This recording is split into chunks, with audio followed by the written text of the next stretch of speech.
এই বালক, উঠে বয়, আমি বুঝছি তো তোর খুব বিপদ। হ্যাঁ বাবা, তুই বুঝলে কি করে আমার বিপদ? শোন, এই চোরকি বাবার কাছে যারা আসে তারা বিপদে পড়েই আসে। তুই খালি আমার আশীর্বাদটা গলায় পর।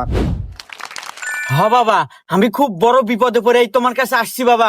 আমি বাবা ওই যে মোবাইলে যে ঘুরাই, ওইটা খেলা খেলা বাবা আমি একদম সর্বশান্ত বাবা। আমার কিচ্ছু নাই, বাড়ির নোটা আদা দাও কলসি যা ছিল, বইয়ের শাড়ি গয়না যা ছিল সব বেচে বাবা, আমার সব কিছু শেষ। আমার বাড়ির বউটাও চলে গেছে বাবা। আমি তোমার কাছে আসছি বাবা যে আমি তোমার এর থেকে মুক্ত পাইবার চাই বাবা। আমি একদম ভালো হইবার চাই বাবা, আমার তুমি এখান থেকে বাঁচাও বাবা। আর আমার ভবিষ্যতে কি হবো বাবা, এইটা একটু সব ঠিকঠাক করে দেন বাবা। ভবিষ্যৎ ভবিষ্যৎ গড়বে এই চোরকি বাবা, চোরকি যতদিন আছে তুই শুধু